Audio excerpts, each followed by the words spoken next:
Apakah MasterChef itu acara settingan? Tidak. Apakah kita selalu sudah menentukan pemenangnya? Tidak. Apakah kita didikte untuk menangin siapa atau pulangin siapa? Tidak. Ini kejadian ini dimulai pada saat season ke-7 nih. Tiba-tiba ada nih orang kita mulai bercanda. Wah, grand finalnya Chinese lagi nih, keturunan Chinese sama Chinese lagi nih, grand finalnya 7. Emang kenapa? Bilang, sadar gak sih dari season 1 sampai ini yang mau ke-7 ini nanti pemenangnya turunan Chinese semua. Terus semua tuh pada bilang, oh itu karena yang punya kan keturunan Chinese. Yang punya gak ngurusin kali beginian. Saya gak disogok, dikasih saran pernah. Dan pertanyaannya adalah kita selalu, kenapa? Pada saat interview dia kurang ekspresif. Itu urusan kalian. Kita kan nilai makanan, dia bilang. Kalian selesai MasterChef, juara di MasterChef, datang ke hotel bintang 5, daftar di kitchen diterima, ya enggak.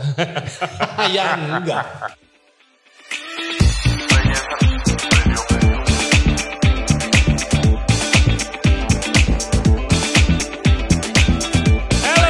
Thank you very much for tuning in to Ray Jensen Radio Podcast. Kali ini kita akan ngebahas topik yang lagi ramai banget nih akhir-akhir ini. Pemenang MasterChef Indonesia Season 11, Belinda dan juga Kiki. Nah ini obrolannya udah dibawa kemana-mana nih, sampai keras, Cindo and non-Cindo, whatever that means. Dan juga banyak yang diserang, mulai dari juri-jurinya, kontestannya sendiri, sampai sekolah masaknya juga ikutan diserang. Nah menurut kita nggak ada orang yang lebih baik untuk ngomongin topik ini dari guest kita kali ini. Karena dia udah jadi juri di MasterChef Indonesia itu 9 season. Chef Juna Rorim Pandey. Dia kesini akan ngebahas mulai dari kriteria untuk ikut MasterChef. Itu sepertinya gimana? Settingan gak sih MasterChef-nya? Peraturan-peraturan yang ada di MasterChef Indonesia. Karena MasterChef itu adalah sebuah kompetisi masak. Sampai dia akan cerita pandangan dia Grand Final kemarin. Seperti biasa jangan lupa subscribe di Ray Jensen Radio, YouTube, Spotify, all other podcast platform. Follow kita di Instagram dan juga di TikTok Ray Jensen Radio. And please welcome Chef Juna Rorim Pandey. Enjoy the show. Oke guys, akhirnya yang ditunggu-tunggu Chef Juna, the great Chef Juna di podcast gua. Welcome to the show, Chef. Thank you, Ray, for having me. Akhirnya, it's really weird we never met. We never met, yeah. Ketemu. How are you? Great, always great. You know. Gimana lagi keramaian MasterChef ini? Langsung nih. Minggu terakhir. Langsung kita. MasterChef. Langsung kita. Keramaian apa sih sebenarnya? Lah keramaian yang finalisnya kemarin. Sampai sekarang yang kali ini khususnya dihubungkan sampai ras. Yang Cindo dan yang enggak. Katanya, gitu kan. Gini, itu bukannya setiap seasonnya. Itu setiap seasonnya. Ya. Tapi kali ini mungkin lebih apa ya? Ya kali ini mungkin lebih meledak gitu. Tapi ya nggak heran sih. In your point of view, pertama, is it good or bad for business? I don't know. I have to ask RCTI. Cuman gini, ini kan kejadian pas saya lagi di luar. Ya, final. Yeah. Wah, tiba-tiba rame sampai my own personal Instagram di attack. Yeah. Like orang mau komen apa, mereka tuh nggak belajar gitu ya. It will never gets me gitu loh. Saya nggak bereaksi itu nggak akan. Gitu, ya. I know what I'm doing. Ini langsung aja deh. Yeah. Ini yang biarkan Chef Renata punya versinya sendiri. Yeah. Chef Arnold punya versinya sendiri. But my version karena what happened in my IG di sosial media saya kan dia tag nih. Yeah. Settingan, antek Cindo katanya. Sejujurnya kata-kata Cindo itu aja, saya tuh nggak ngerti loh.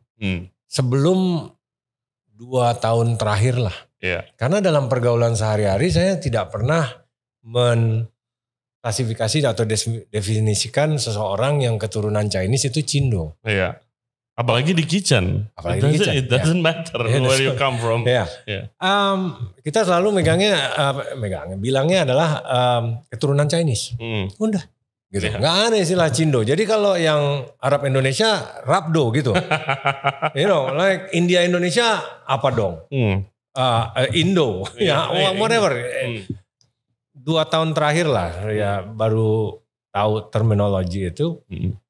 Nah ini kan ribut nih. Saya dibilang attack Cindo lah, dibilang disogok lah, dibilang acara settingan lah. Ini yang mana dulu nih yang mau dibahas nih? Yang mana? Gue mau taunya karena gue kan nonton juga The Final. Honestly, gue jarang nonton MasterChef. It's fine. Saya nggak pernah nonton.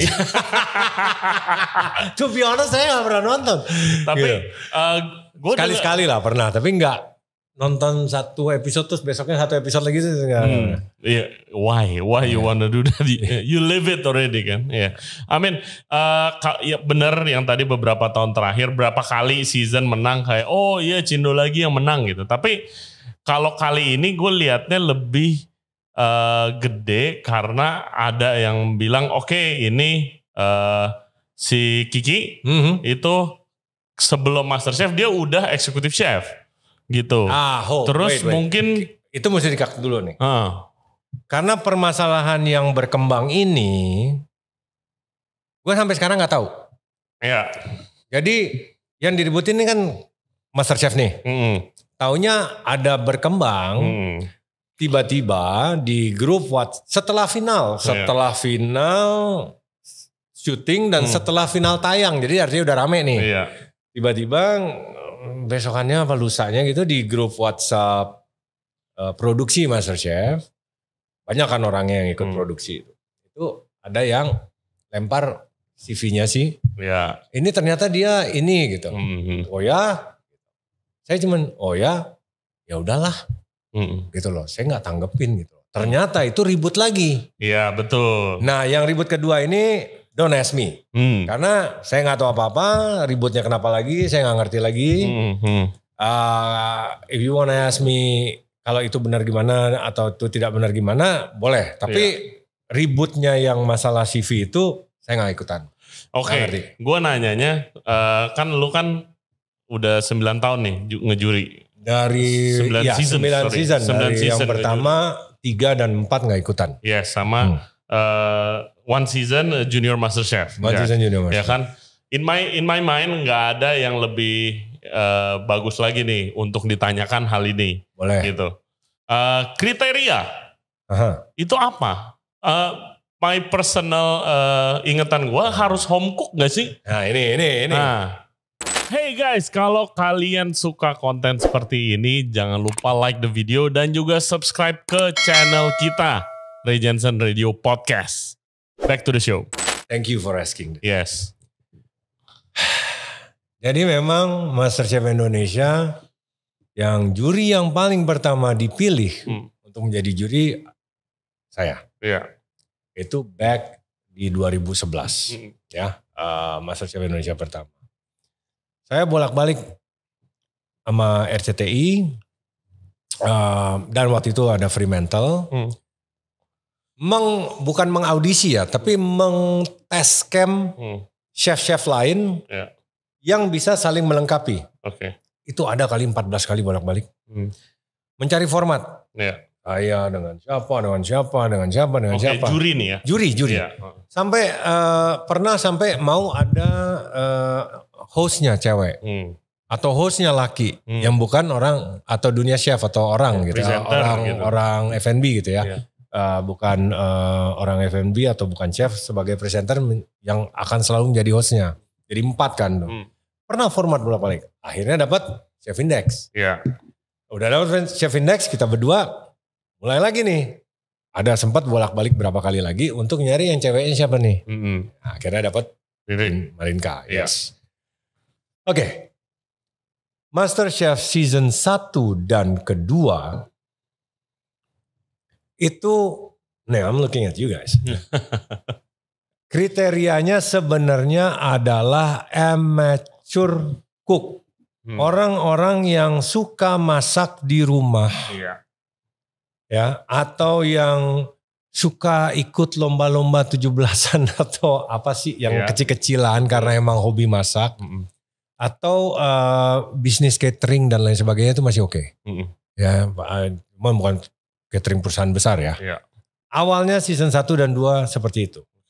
Bahkan yang pernah sekolah di luar atau sekolah pendidikan tata boga aja, itu menjadi pertanyaan karena pernah ada tuh di season 1. Yang sudah pasti mereka-mereka yang sudah pernah menginjakan kaki di dapur profesional, meskipun baru CDP, itu biasanya tidak diterima. Oke. Season 1 dan 2 ya. Iya, oke, 1 and 2. 1 and 2.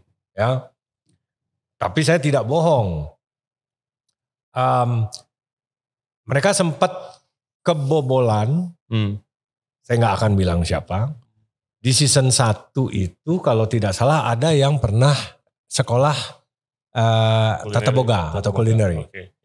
Ya, tapi it doesn't matter ya. Udahlah, udah kejadian kebobolan. Tapi tidak pernah menginjakan kaki di dapur profesional. So nothing to worry about. Then something happened between me and RCTI. 3 dan 4 nggak ikut. Ya, tiba-tiba mereka hiatus, break,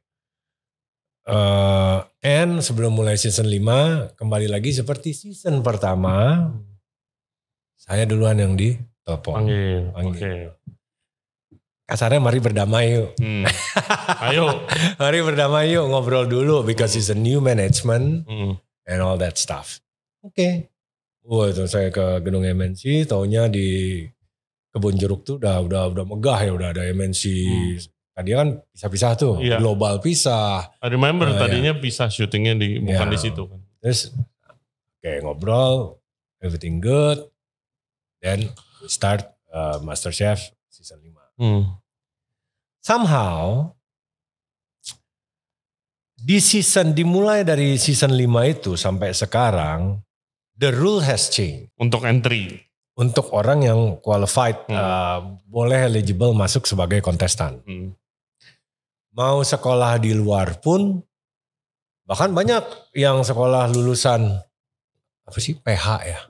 Iya. Di sini itu, PH ya, Pelita Harapan. Ya, ada beberapa, banyak. Terus beberapa sekolah masak di sini juga itu ikut. Bahkan artinya season 5 atau season 6 itu.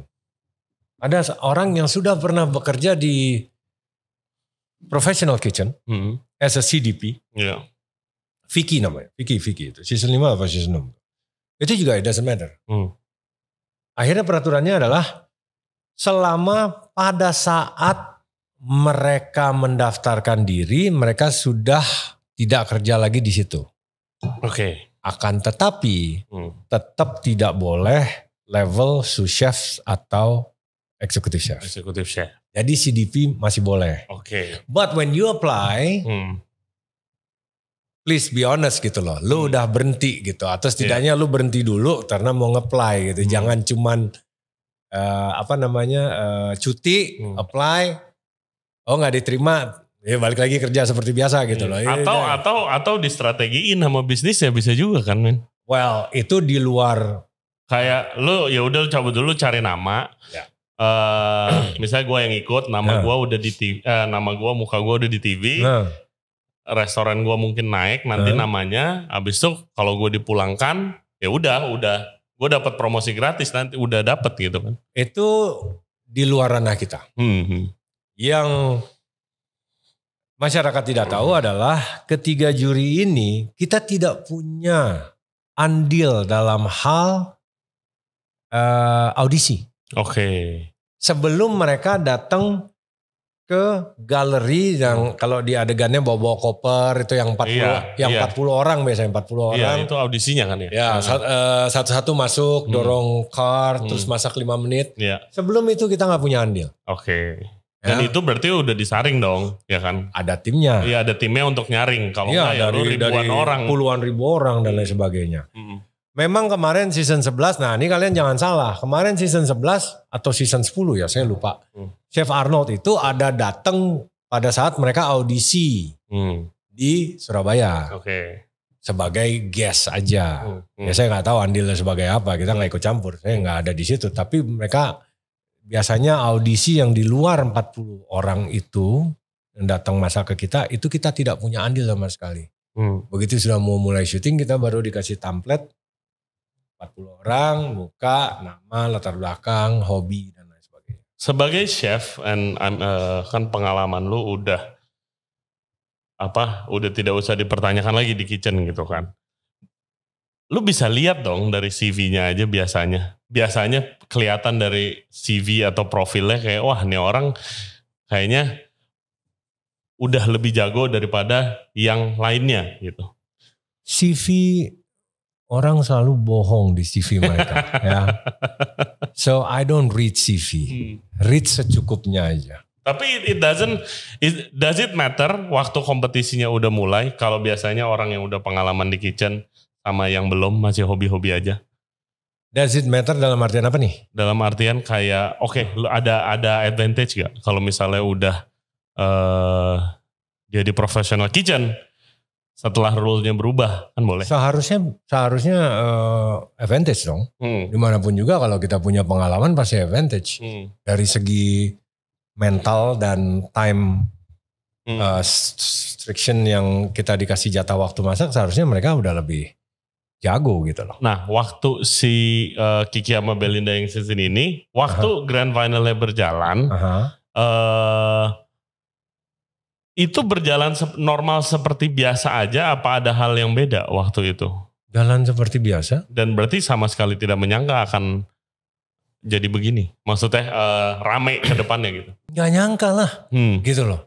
It happens every year ya. Terutama gini. Ini kejadian ini dimulai pada saat season ke-7 nih. Season ke-7. Tiba-tiba ada yang, karena kan 6, 7, 8, 9, 10, 11 ini kan cepet nih. Iya. Jalan terus nih. No break. Iya. Gila-gilaan nih. I try to mundur beberapa kali juga. They fit my schedule gitu loh. Iya ya udahlah gitu lah mau gimana. Nah ini kan jalan cepet. Tiba-tiba di season ke-7 kalau gak salah. Tiba-tiba ada nih orang kita mulai bercanda.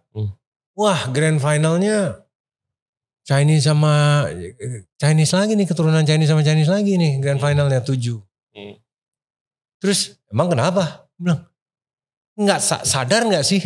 Dari season 1 sampai ini yang mau ke-7 ini nanti pemenangnya keturunan Chinese semua. Di situ gue bermikir gitu loh. Season 1 oh iya ya si Lucky. Season 2 Bu Desi. Season 3 gue gak ikutan. Tapi gue tahu yang menang dan sukses sih Will Goss kan. Will Goss, ya. Karena dia YouTube dan lain sebagainya. Content creator. Season 4 Luvita. Ternyata Luvita juga keturunan Chinese. I didn't know that gitu loh. Season 5 si Fanny. Setelah pikir-pikir oh iya ya dia keturunan Chinese juga gitu loh. Terus season 6 Eric. Ya Eric ya udah kelihatan lah ya. Keturunan Chinese. Di situ baru kepikiran gitu. Oh iya. Ya udah gitu loh. Mau gimana? You know. Ternyata season 8 kejadian lagi. Season 9 kejadian lagi. Season 10 kejadian lagi. Season 11. Nih ya. Asal kalian tahu ya. Kalian mau tuduh settingan. Ya terserah lah. Orang udah punya opini masing-masing. Di sini kita mau bela diri, mau membantah juga percuma gitu. Orang akan punya opininya dan pada dasarnya penonton itu tidak bisa kecewa. Ya, saya pun kecewa. Asal kalian tahu. Pada saat grand final, with all due respect Belinda, ya, I think Kiki's gonna win it. Karena lebih ini aja, lebih calm sebelum grand final ya. Lebih calm. Dia bilangnya lulusan SMK kan. Tapi di pertengah jalan we talk. Nggak tahu itu masuk ke dalam episode apa enggak tuh. Ternyata dia punya pengalaman di kitchen. Dan itu kelihatan. Kelihatan loh. Kelihatan orang punya pengalaman. Tapi dia bilang dia hanya sebagai cook. Ya udah nggak masalah. Nggak ada yang diperpanjang kok. Gitu loh. Ya udah. Ya bagus. I'm happy for you gitu loh. Ya terus udah. ya I want Kiki to win sebenarnya. Ya. Nah di sini di grand final itu ternyata Belinda lebih hidangan akhirnya itu lebih mendapatkan poin yang lebih bagus gitu loh. Hasilnya lebih bagus, sorry to say gitu. Kalau dari kacamata juri, gue lihatnya sih kalau dari penonton, selections of dishes-nya lebih proper. Siapa? Belinda. Thank you. Dia dari tuna. Ini yang mana dulu nih? Yang challenge pertama atau challenge ketiga? Gue yang 3 course. Iya itu pertama dan ketiga. Iya itu tuna, bebek, ya kan dia masak bebek. Abis itu dia masak creme brulee. Yes. Dimana kalau yang Kiki gue lihat dari first course-nya itu karedok. Which is nothing against it. Ya kan, I love karedok. Tapi this is grand final. Kalau bikin makanan yang plant based, yang mungkin flavornya lebih mellow, let's say. Terus habis itu presentasinya problem juga. Gue nonton lobaknya, mungkin itu dibandingin tunanya gitu lebih proper. Bengkuangnya. Bengkuang kayak gitu. Terus habis itu ikannya sama dessertnya kan plan B, plan C waktu itu ada. Dessertnya dia gagal. Dessertnya Kiki bukan gagal, dia kayak miscounting aja sih. Betul, dia itu bukan dessert yang dia ingin buat pada saat dia mulai masak. Tapi it happened during competition gitu kan. Kehabisan waktu akhirnya bisanya buat itu dalam 20 menit. Jadi kalian dengerin ya, ini untuk orang yang berpengalaman udah bisa melihat. Iya, kalau gue lihat itu. Ya di sini Ki, I want you to win. Tapi jujur ya nilainya nggak bisa gitu loh. Karena dalam eksekusi karedok aja ada kekurangan gitulah. Kekurangannya lumayan banyak dari karedok. Kalau gue take notes, sausnya kekentelan pas waktu karedoknya gitu. Terus yang ikannya juga kekentelan lagi. Betul. Sausnya. Gitu. Kalau karedok is more like bengkuangnya overpowering. Bengkuangnya is a whole thing, big 2 biji menutupi sayuran yang lainnya. Jadi and like you said, kalau kita yang ngerti lebih well planned si Belinda kan, dari tuna ke bebek, and then dessertnya. Ini karedok ke ikan, gongnya hilang. Gongnya hilang. Nah, kalau gue jadi Kiki, mungkin justru first course-nya adalah si ikan arsiknya. Small portion, ikan arsik. Second course-nya mau meat, beef atau lamb. Mungkin lebih. Iya betul. Lebih gong gitu loh. As a 3 course set is missing something. Dan eksekusinya pun enak. Don't get me wrong, enak. Tapi ya minusnya lumayan gitu. Sos daripada si ikan itu kelihatan banget ditambahin thickener tepung gitu loh. Ya. Dia tambahin tepung apa ya? Rice flour gue nonton. Dia tambahin. Dan cara nambahinnya juga mungkin ya, sorry ya Ki, mungkin kurang finesse cara menambahkan si thickeningnya dulu. Mungkin dia langsung liquidnya langsung dimasukin si rice flour. Rice flournya nggak dilutit kemana dulu gitu loh dengan temperature yang sama gitu. We don't know. Tapi kan hasil akhir kelihatan. Ya. So that's that. Yang challenge pertama juga sama tuh, kan 3 set course. Di situ juga ada 2 yang benar-benar kurang ya dari hidangannya Kiki ya. Beef semur carpaccio. It's a bit confusing karena semur itu braised meat. Nih, kalian dengar sendiri ya. Untuk orang yang ngerti. Oke, ntar gue yang diserang. Enggak, but it's true gini. Nah kalau saya judge makanan, tentunya makanan enak gak enak, udah pasti. Tapi kan lebih dari itu ya kalau kita. Judulnya apa? Konsepnya apa? Ditambah 50% adalah taste, belum lagi ada texture, tingkat difficulty, skill, whatever, presentation. Beef semur carpaccio. Carpaccio is what? It's a raw slice of meat. Meat yang dimana fat and acidity combine as the main flavor. Ya, asam biasanya disnya. Beef semurnya, meskipun dia buat semur vinaigrette, the acidity is not there. Karena semur is very sweet. Iya. Iya. Terus saya diserang nih sama netizen. Ngasih nilai kecil. Berapa kecil sih saya ngasih nilai gitu. Kalau saya kasih nilai 50 lu mau ngamuk boleh deh. Ini masih 70-an kok, apa 80. Pokoknya masih 70-an ke atas. You know? Ya. Yang dinilai itu apakah proses akhirnya aja? Proses akhirnya aja. Atau proses masaknya? Proses akhirnya proses aja. masaknya enggak. Oke. Soalnya gue lihat satu adegan itu waktu masak lemrek ya, ada Chef Hans ke sana, terus Belinda struggle lemrek, karena lemrek jujur aja lemrek is very tricky sih, apalagi untuk orang yang belum pengalaman ya, susah banget dikasih lemrek sih, tulangnya banyak harus dibersihin, terus dikasih whole lagi yang ribs itunya tuh paling susah di take outnya. Si Belinda kesusahan, tapi kalau saya lihat si Kiki lebih luas, kayak udah pernah ngelakuin itu gitu, the way he scrape it dan segala macam. Gue pikir itu dinilai juga. No. Oke. No. Kita menilai adalah hidangannya. Lain cerita kalau pada saat mereka kerja terjadi cross contamination. Itu pernah kejadian. Kita langsung outin orangnya. Apa nggak menang lah. Jadi soal hygiene gitu. Hygiene. Pernah ada di season 2 apa berapa gitu ya. Contamination. Terus pernah juga ada yang kepotong. Terus darahnya kemana-mana.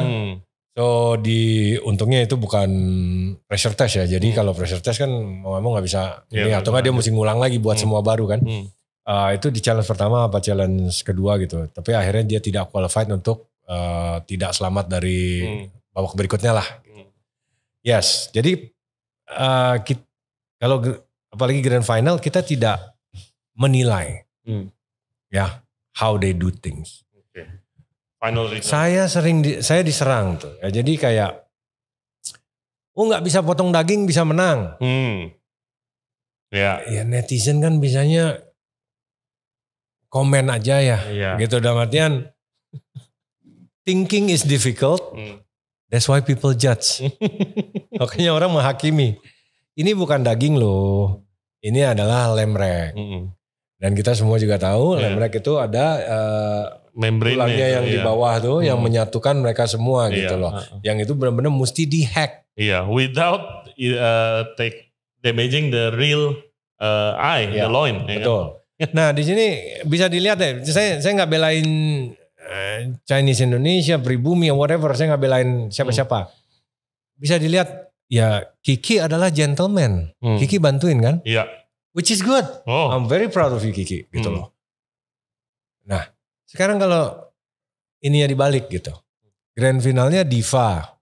Misalnya cewek yang bukan keturunan Chinese. Satu lagi Joe, laki besar yang keturunan Chinese.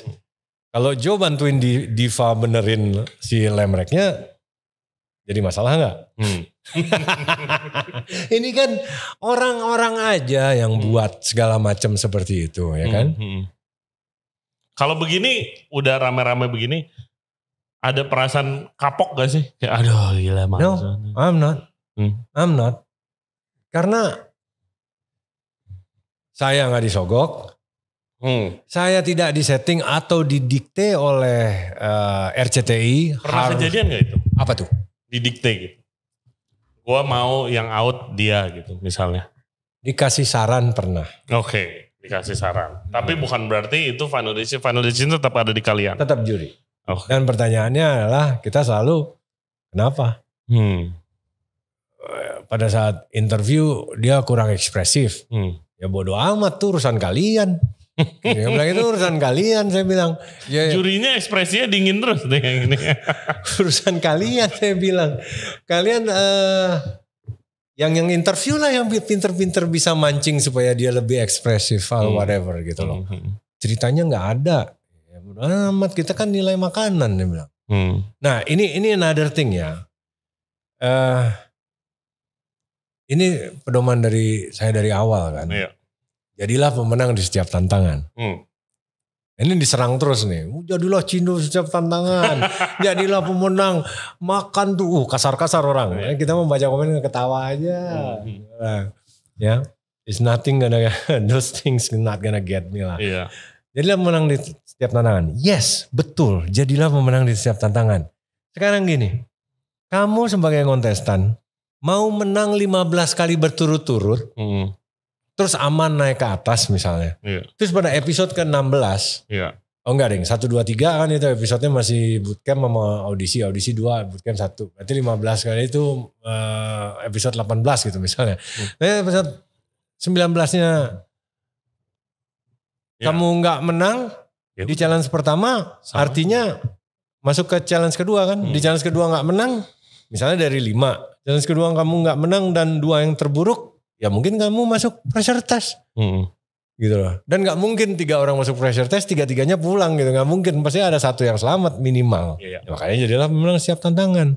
Mau 15 episode sebelumnya setiap challenge menang, gak ngaruh. Iya, kalau yang terakhirnya kalah ya udah. Gak ngaruh gitu loh. It's a kompetisi kan. It's a competition, it's sudden death competition. Gitu loh. Kan gue ada pengalaman sedikit-sedikit jadi juri. Itu di bidang yang chef profesional nih. Yang kayak waktu FHI lagi pameran gitu. Gue ngejuri di situ. Itu aja kadang yang kayak pengalamannya kan itu udah jelas. CV-nya ditaruh, terus makanannya ditaruh udah jelas. Wah ini di restoran hebat nih. Oh ini dari hotel ini. Tapi namanya kompetisi kan you have to know how to handle pressure kan. Yang chef-chef yang udah profesional dan jelas-jelas pengalaman ini di level kompetisi yang adanya di pameran ya, yang tidak ditonton dengan jutaan orang di Indonesia, itu aja often crumbles under pressure, gitu kan. Sama di Chef Expo kan juga gitu. Iya. Kita juriin yang profesional juga. Iya. It's just season 11 ini memang meledak ya dengan tidak baik gitu ya. Dan saya sebenarnya paling males jawabin yang begini-beginian gitu. But let me just set the record straight, mumpung sekarang di your podcast. Credibility-nya bagus.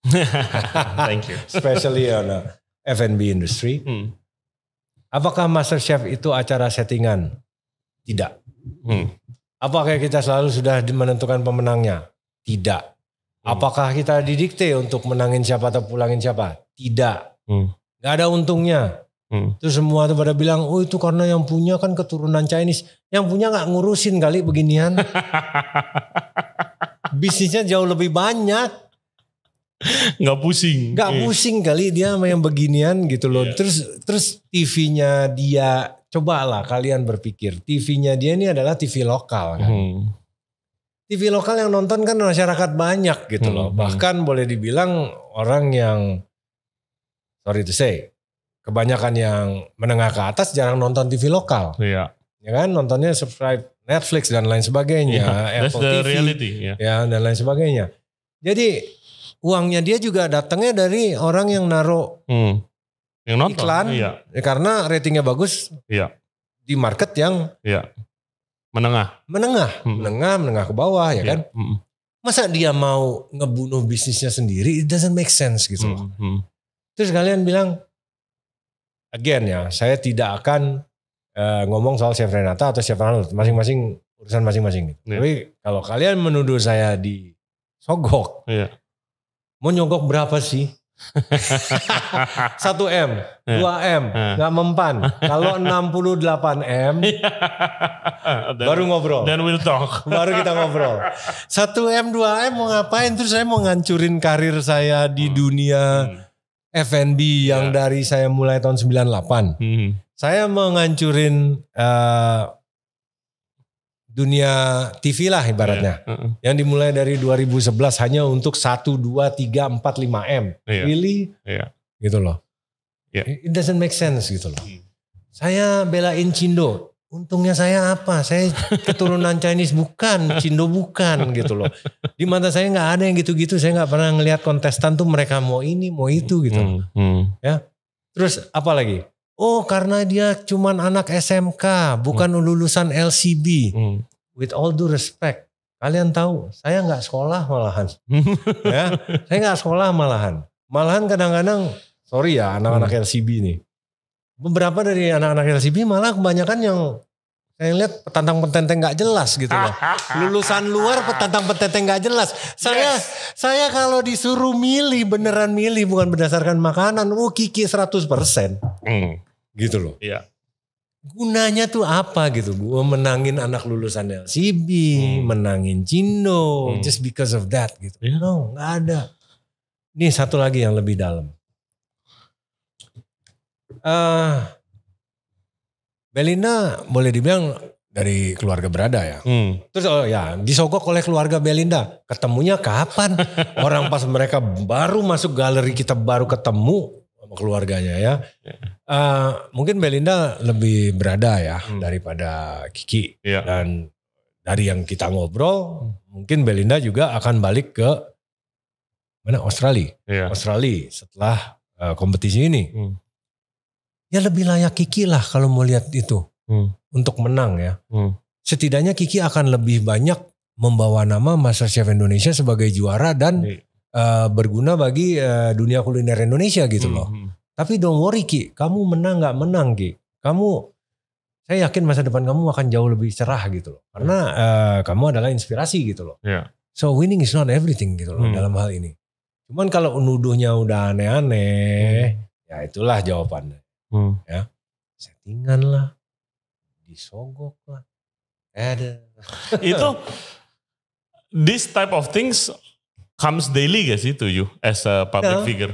No. Tapi gini, namanya netizen ya, kembali lagi. Thinking is difficult, jadi mereka menghakimi gitu ya. Segampang itu ngetik dan komen gitu kan, segampang itu menghujat.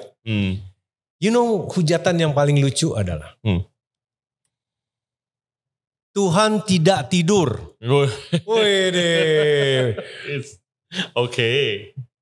Kamu nggak usah kasih tahu saya Tuhan tidak tidur. Saya juga tahu Tuhan tidak tidur. Pegang itu baik-baik. Ya. I did not do anything wrong. Saya nggak ada yang saya takutin. Ya. Terus ada lagi, kena azab kamu. Wah, azab itu apa? Disumpahin ya? Ya disumpahin. Biar kayak kena malapetaka gitu. Saya balikin ke kamu. Tuhan tidak tidur. Oke? Kamu yang bilang Tuhan tidak tidur terus nyumpahin orang hanya karena praduga dan prasangka. Jangan sampai azabnya balik ke kamu. Saya balikin lagi. Tuhan tidak tidur. As simple as that. Did you ever get used to it? This public figure thing di mana everybody seems udah kenal makanya bisa komen begitu. Get used to it itu dalam artian gak bother me gitu. Yes, it doesn't bother me. Kenapa? Saya orang pertama yang kena paling banyak. 2011 my role di MasterChef itu dibenci satu Indonesia. Sok keras, sok tegas, sok ini, sok itu. Wah, itu lebih kejam dulu. Terus, what happened? Nothing happened. Is that? Malah sukses MasterChef. Iya. And apakah itu tuntutan peran? No, that's the real me. Nah ya, baru gue mau nanya. No, that's the real me. You live in the kitchen, right? Yeah. You know dunia kitchen seperti apa kan? Especially 10 to 12 years ago maybe. Ya, apalagi zaman dulu. Apalagi 2011 itu saya baru 1 tahun pulang dari Amerika. Di mana 13 tahun di dalam kitchen. Dengan kehidupan yang keras seperti itu. Saya beruntung 2011 tuh. Dibayar untuk menjadi diri sendiri. Very simple. So you enjoy it? Which one? Being a judge di MasterChef. Being a public persona. I don't like it menjadi public persona. Karena? You lost your freedom. Percaya atau enggak, saya introvert Saya nggak bisa basa-basi orangnya, dimana di masyarakat kita masih dianggapnya adalah sombong. Tapi mau nggak mau ya ini udah kejadian, udah jadi public figure ya, we try to embrace it. Ya embrace it. Tentunya bersyukur lah ya. Yeah. Dimanapun juga tetap akan bersyukur gitu. Tapi if you ask me, do I enjoy it? No. Okay. Tapi ya udah kejebur mau gimana? You know, do I enjoy it being the judge of MasterChef Indonesia? Ya kalau nggak enjoy, ya jangan diambil dong kerjaannya kan, sesimpel itu gitu loh. Dan ini kan udah 9 years? 9 years, 11 season. 11. Dan lucky me, MasterChef Indonesia dengan saya, we work on our schedules gitu loh. Jadi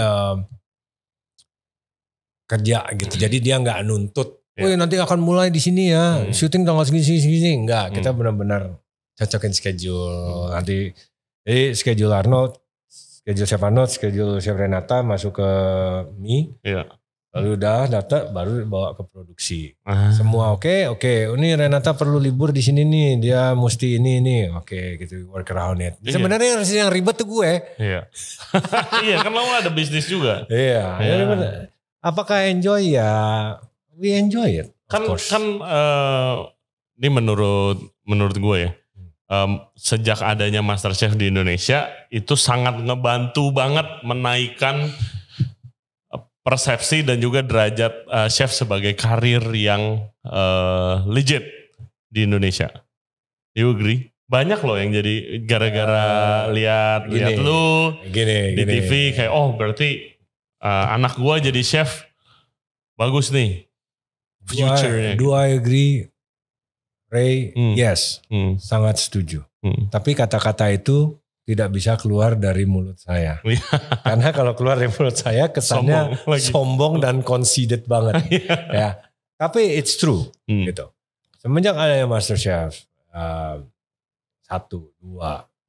Karena gue dengan Indonesian Chef Association kan, ICA. Yes. Juga banyak ke balai-balai pelatihan atau sekolah di Medan, tempatnya Kiki. Ya, waktu itu namanya masih Akpar, Akademi Pariwisata. Itu tadinya yang jurusan Tata Boga cuma 1 kelas. Iya. Sudah ada MasterChef tiba-tiba jadi beberapa kelas. Iya. Because saya ke sana bekerja sama dengan mereka, bahkan tinggal di hotel-hotelannya mereka untuk servis itu. Iya. Ya, we work together gitu. Ya terlihat jelas gitu. Begitu pula juga yang ada di Lombok, di Bali.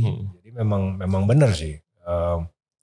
Pekerjaan chef itu sudah tidak dilihat sebelah mata lagi.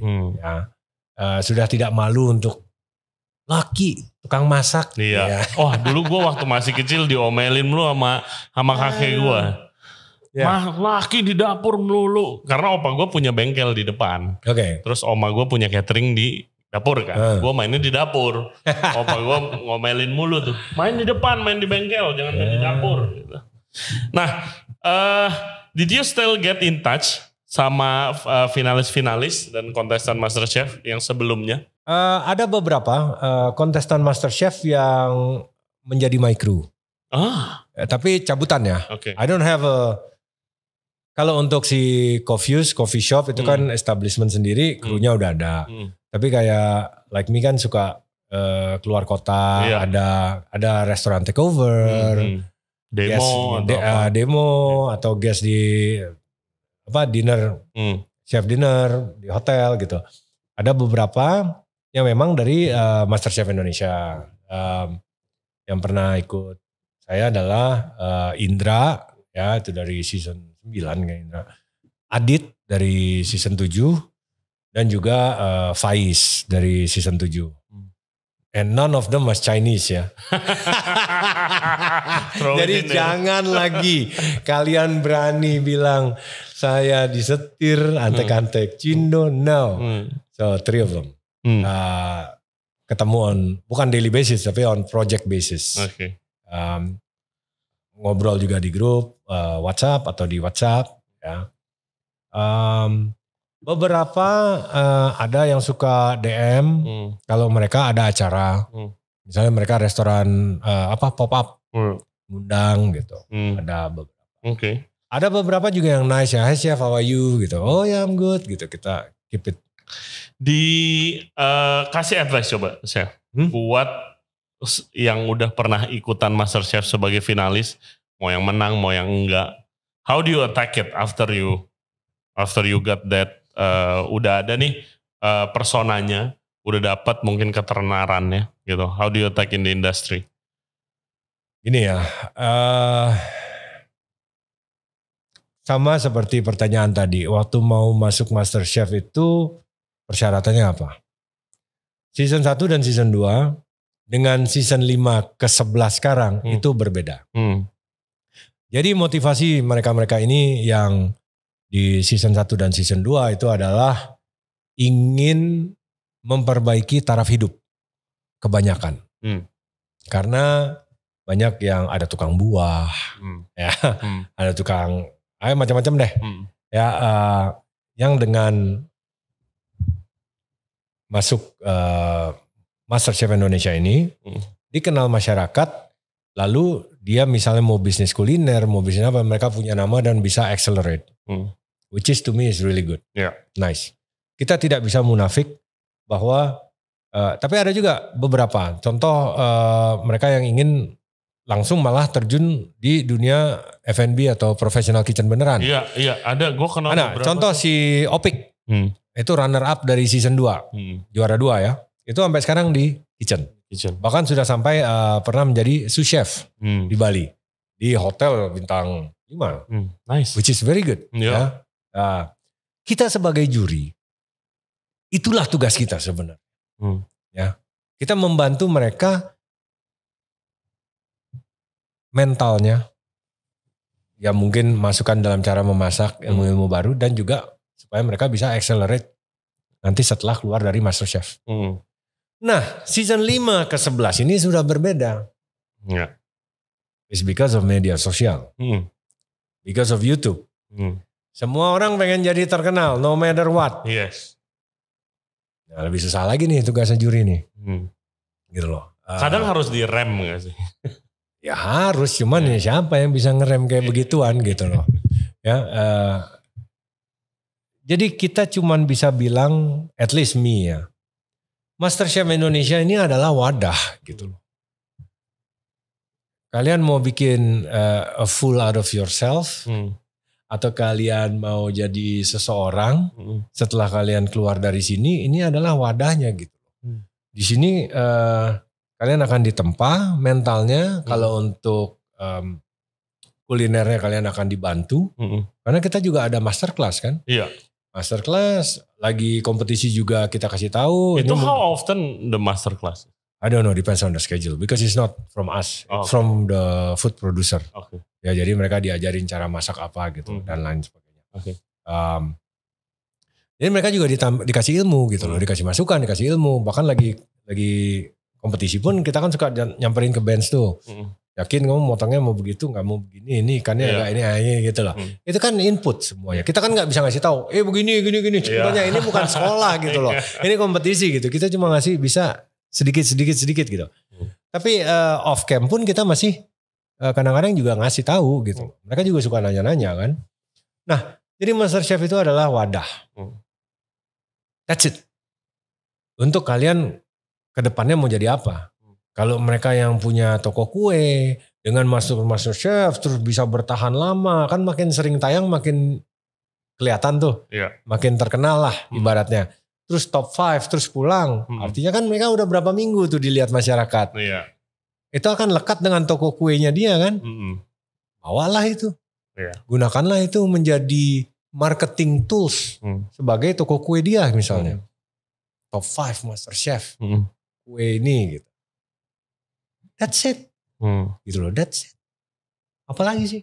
Apakah kalian lulus MasterChef? Bukan lulus. Kalian selesai MasterChef, juara di MasterChef. Datang ke hotel bintang 5, daftar di kitchen diterima? Ya enggak. Ya enggak. Iya. You know that, right? Yeah, of course. Ya mungkin. Of course lah. Beda. You have a problem with everybody is now a chef. Semuanya sekarang pegang spatula, dia bilang chef. Pakai chef coat, Panggilnya chef. Itu I got it. The problem seperti itu gets me pada saat tahun 2000. Oh udah lama ya? Udah lama. Jadi back then waktu masih di US, dimulai kan dari sushi chef. Itu udah kelihatan. The trend is already there gitu loh. Jadi bukan hanya Indonesia aja, juga duluan sana. Jadi anak-anak baru ini yang belajar, waktu itu sushi kan. Belajar sushi, terus mereka nabung, bisa beli pisau sushi. Ya. Yang harganya makin tahun makin naik. My first pisau itu masih $170.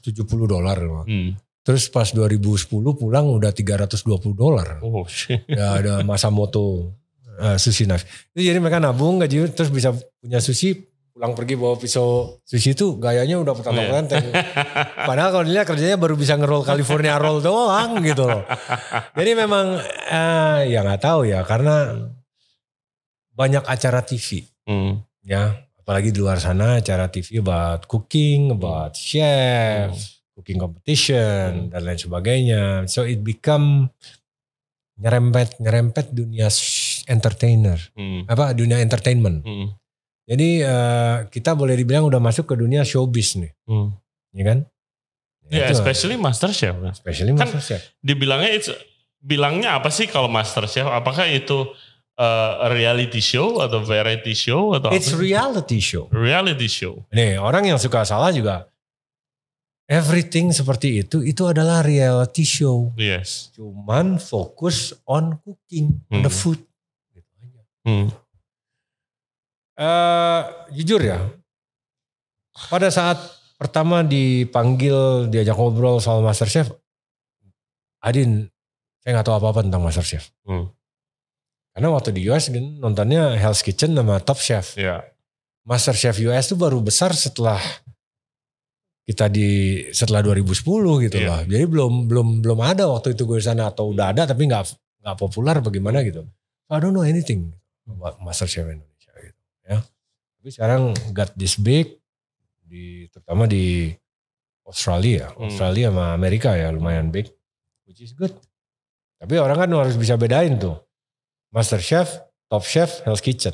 Itu kan beda tiga-tiga. Oh iya. Ya orang awam nggak ada yang tahu bedanya. Gimana? Do you have a strategy to educate supaya people tahu? Apa nih? Ya supaya people tahu bedanya that type of show. Oke, kalau MasterChef itu adalah cooking competition. Jadi yang dinilai itu adalah hidangannya pada saat disajikan ke juri. Yeah. Hasil akhir. Di mana mereka seharusnya amatir. Tapi kan sudah berkembang nih. Iya, sudah ganti. Sudah ganti lah. Bahas, yes. Kalau Top Chef sama persis seperti MasterChef, tapi mereka adalah profesional. Iya.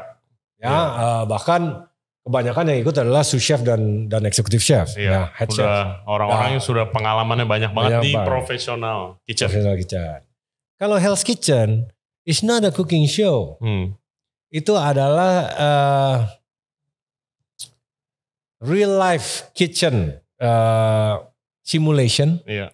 Di mana me as a head chef mencari orang kedua when I'm not around. Siapa yang bisa lead this kitchen?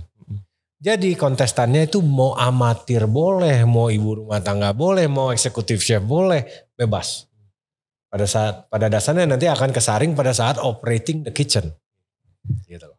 Ya itu seru sih. Ya itu orang-orang nggak pengalaman di professional kitchen dicemplungin. Gak juga. Heran di amuk-amuk terus sama chef. Gitu. Iya. Oke. Terakhir sih, gue minta lu kasih advice buat orang-orang yang mau ikut, mau coba untuk ikut MasterChef. Apa yang harus dipersiapkan? Mental. Mental. Oke. That's it. Dalam segi apanya nih mentalnya nih? Gini ya. Orang yang kebanyakan nanti salah ngomong lagi. Kebanyakan kontestan atau orang yang bilang mau ikut MasterChef gitu. Mereka pikir gue bisa masak nih. Udah gue jago. Iya. Kalau itu mah berarti yang paling pengalaman aja yang menang kalau gitu kan.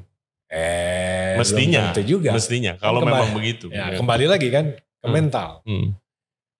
Mereka pikir, gue jago masak. Apapun tantangan yang dikasih gue bisa mengolahnya. Iya. Ya, no way. You know what they need to do? Prepare. Ini bocorin nih, bocorin banget. Sebenarnya udah sering bocorin, cuman ke kontestan pada saat syuting ya. Iya. Kalian itu nonton dari season 1 kayak dari season berapa kayak nonton semua episodenya. Ya. The rules of the game. How to take advantage on the rules on the game saat itu. How you take advantage. Ya. Challenge-nya apa? Yeah. Pasti ada nanti challenge. Ini contoh nih, contoh ya. Misalnya anggap deh, gue kontestan. Yeah. Ikut MasterChef, tapi dessert gue biasa aja nih, nggak jauh-jauh banget. Kan nggak mungkin nggak ada tantangan dessert dong. Yeah. That means what you need to do, kalau me personally, gue akan pelajari 3 kuncian dessert yang berbeda. 1 chocolate base, 1 buah-buahan terutama strawberry, raspberry, fruity base. 1 lagi yang benar-benar kayak egg base dan lain sebagainya gitu loh. Kayak custard dan lain-lain. Gue pegang nih, gue hafalin mentah-mentah nih resepi. Syukur-syukur belum daftar udah latihan di rumah. Atau udah daftar tinggal nunggu dipanggil. Latihan-latihan dulu di rumah nih. Suatu hari pasti ada yang keluar itu challenge. You treat it as a real competition. Yes. Yeah. Pasti nanti ada. Ini challenge kali ini adalah coklat. Challenge milk and flour. Milk with what? Egg dan lain sebagainya. Custard kan. Pegang aja itu loh. Jadi jangan sangka you gonna be sangat jago dalam memasak. Sehingga dilempar curveball. Bola gila apa aja. Mau tahan gue pasti bisa. Blank. Otak blank. Dikasih waktu 45 menit suruh ini. Blank. Enggak semudah itu. Jadi punya skill jago masak is good. Iya. Ya, itu modal. Tapi be humble. Be humble dalam artian ya itu tadi punya waktu luang tonton challenge-nya. Tapi bukan cuman hidangannya atau cara masaknya, tapi challenge-nya apa sih? Gitu loh. Oh, daging, steak. Oh, daging ini. Pasti ada unggas. Pegang aja resepi satu-satu gitu. Unggas misalnya, unggas western, Kovang. Enggak. Unggas Nusantara, ayam woku. Pegang tuh resepi satu-satu gitu. Yeah. Sesimpel itu gitu. Ya, jadi intinya sih apa? Perlakukan ini MasterChef sebagai kompetisi, bukan sebagai platform show aja sih. Betul. Iya. Sebagai kompetisi. Ya. Ya, kalau menang efeknya sih luar biasa. Even yang nggak menang. Gue kenal through this podcast, gue kenalan sama banyak sih finalis-finalis MasterChef gitu, orang yang pernah ikutan MasterChef. Amazing, seperti yang lu bilang banyak yang karirnya beda-beda, ada yang content creator, ada yang masuk ke industri professional kitchen, gitu kan. Ya, jadi memang benar kata Chef Juna, tergantung ini adalah platform, terus tergantung mau dijadiin apa, yang pasti dipakai buat karir kalian. Salah satu yang benar-benar dibanggain ya sampai hari ini loh, si Agus. Itu runner up di season pertama. Dia asli Banjarmasin. Sampai hari ini namanya tetap ada. Putra daerah di Banjarmasin. Bahkan setelah dia runner up season 1 pun bukan Cindo ya. Lagian. Itu dia bahkan dikontrak oleh salah satu chain pizza terbesar yang ada untuk create menu. Untuk seseorang yang boleh dibilang gak punya F&B background loh. That's huge. I'm very proud gitu loh. Banyak sekarang.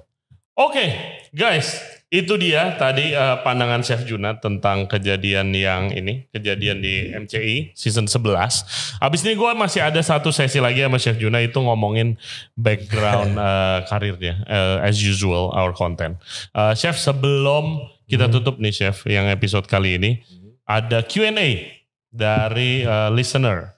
Waduh. podcast kita. Yang paling mengerikan. Oke.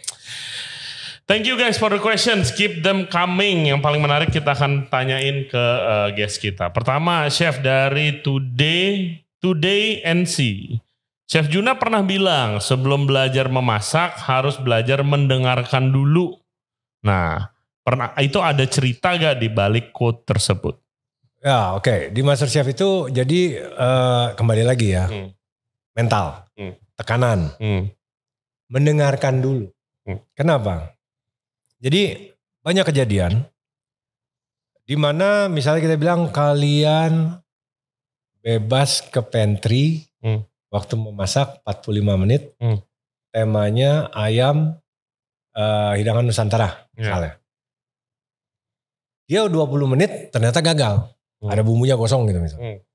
Dipaksain. Artinya tidak mendengarkan. Bebas ke pantry. Artinya kamu boleh balik lagi. Lu boleh balik lagi bikin yang baru meskipun karena 45 menit udah kebuang 20 menit. Yang 25 menit lagi mungkin bukan ayam yang itu yang mau gue buat. Ayam apa nih? Yang lebih gampang nih sate ayam kek atau apa kek gitu. Nah itu.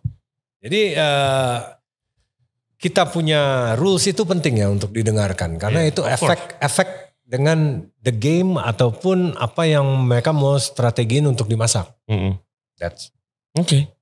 Chef, ini dari Irwan Hadi Paristanto. Ini a bit personal. Chef, can you apa hubungannya dignity and integrity? Nah, mungkin pentingnya dignity and integrity dalam dunia F&B. Integrity. Itu susah dipisahkan sih sebenarnya. Dignity and integrity. No, seberapa pentingnya? Seberapa pentingnya itu sangat penting ya. Gini, dunia F&B itu kecil. Kalau kalian berbohong dalam kalian punya resume, CV, kalau di Amerika lebih gampang ketahuannya. Kalau di Indonesia nggak tahu deh. Kenapa kalau di US lebih ketahuan? Karena kalau di US gini, jadi kalau kita lamar kerja nih, kita datang. Kalau di sana kan kita knock on the doors. Gak ada zaman kirim-kirim gitu. We go door to door gitu. Restoran yang keren, yang bagus, kita pengen masuk, ketok. Antara jam 2 ke jam 5 harus tahu diri. Kan itu jamnya yang kurang lagi tendangan. Nah, set, fill up application. Di belakang itu, di halaman kedua, biasanya sebutkan 3 previous employer. Perusahaan atau employment, restoran atau apa. Kita tulis, biasanya ada nama orang yang bisa dihubungin nih. And they will call. Kalau di US itu mereka akan call beneran. Dari tahun segini ke sini ini bener kerja di situ, bener sebagai cook. Gimana menurut ini? Dan yang ditelepon itu biasanya ada apa namanya? HR? Bukan yang ditelepon itu ada etika. Kalau kita kurang baik orang yang itu, dia nggak boleh bilang jangan hire gitu, nggak boleh. Tapi jawabnya gitu. Jadi kalau bagus ya akan dijawab dengan lancar dan enak. Tapi kalau jawabnya ada artinya yang telepon udah tahu sendiri. Lah, gitu kan. Jadi seperti itu. Jadi kalau if you lie in your resume, pasti langsung akan ketahuan. Kalau di sini mungkin nggak seperti itu. Tapi when you lie in your resume, pada saat kalian kerja akan ketahuan juga. Jadi integrity and your dignity-nya itu di mana gitu loh. Akan kebongkar dan you're not real seperti apa yang kamu katakan gitu. Obviously you cannot do anything gitu. Or you're lazy or you're clock watchers or whatever gitu loh. Jadi begitu kredibilitas rusak, nama baik rusak. Itu akan susah buat dia ke depannya. Kalau tetap mau di dunia F&B, don't you agree? Dunia F&B sadis loh. Karena kecil sikut-sikutan. Iya. Ya, sebenarnya dunia F&B itu kejam. So integrity dan dignity is very important. Very important. Yes. Cutting corners itu bagian dari integrity dan dignity. Iya. Cutting corners, orang ngerjain benar-benar dia yang penting cepet aja gitu. Ada yang nggak benar dimasuk-masukin gitu ya. Begitu kena sekali, nah, dapat atasan yang baik CDP-nya, baik sous chef-nya, bisa paling galak kan sous chef. Kena sekali, dia akan terus laser beam on you gitu loh, target on your back gitu. Jadi nggak bisa lah cutting corner. Ya, banyak sih problem itu ya kalau di kita. Gitu. Di kita banyak. Di kita banyak banget. Terus juga ya yang soal CV itu sih. Ya sebagai chef juga sering ketemu problem-problem itu gitu kan. Ya. Gimana menanggulanginya? Ada obat sih, kita cuman bisa pinter-pinter baca orang aja. Tapi pada saat mulai kerja kan, makanya capeknya kan kalau di Indonesia kan capeknya it's all about contract kan. Ya kan? Ngurusin orang. Ngurusin orang jatuhnya, benar loh. Makanya saya di US sendiri loh, semua tuh sendiri gitu. Sebagai eksekutif chef ya, di US sendiri. Order sendiri, receiving sendiri, mana ada di Amerika mana ada yang namanya purchasing, stock keeping, mana ada. Kita receiving gak ada, itu semua chef dan sous chef yang ngurus. Kita harus hafal di dry storage, laci nomor 2, botol kecap tinggal 5. Oh tadi ngerjain ini biasanya pakai sekian liter, satu botol sekian liter, berarti mungkin tinggal 3 sekarang karena tadi udah ngolah beef ribs gitu. Harus. Itu gue kaget banget sih waktu nyampe ke Indonesia terus kerja gitu. Gue biasanya kalau di Europe kan juga sama chefnya yang order gitu kan. Terus kayak ada orderan harus jam 4 sebelum masuk, purchasing yang order, itu gue bingung banget. Bingung apalagi belum lagi ada surat jalan. Apalah, aduh. Oke, Chef Juna, kita akan lanjut nanti guys ke sesi yang kedua podcast kita. Thank you banget nih. Thank you Ray for having me. Sukses semuanya. And yeah, cannot wait to what's the next season of MasterChef brings? Well, we'll see ya. Ini kan lucu nih. Pokoknya apa yang kita buat kan selalu salah. Jadi kalau season 12 ada, terus nanti yang menang bukan Cindo, pasti bilang tuh kan udah diserang aja. Baru yang menang bukan Cindo. Nah, pokoknya tetap aja salahnya gitu. Nanti taunya Cindo lagi yang menang, repot lagi. Kita ikut arus aja lah. Oh my God. Serba salah. Oke, guys ya, gue cuma mau ingetin sekali lagi sih, khususnya karena ini podcast F&B ya, karena khususnya di dunia F&B profesional sih, itu ras paling nomor terakhir, yang ya you can cook, you can work or not, yang paling ras itu dipentingin cuma satu, komunikasi. Biasanya kalau misalnya restoran di negara mana nggak bisa bahasanya, ya itu susah. Other than that, nobody cares, so neither should you. Oke, thank you very much guys buat yang udah nonton dan yang udah dengerin podcast kita kali ini. Jangan lupa subscribe di Regency Radio. Spotify, YouTube, Apple Podcast, Google Podcast semua ada. Follow Instagramnya Regency Radio dan juga di TikTok. Follow Instagramnya Chef Juna. Ya hoki-hoki dibales ya. Kalau nggak ngata-ngatain. And stay tuned for next season of MasterChef. Thank you very much. See you next time. Bye-bye.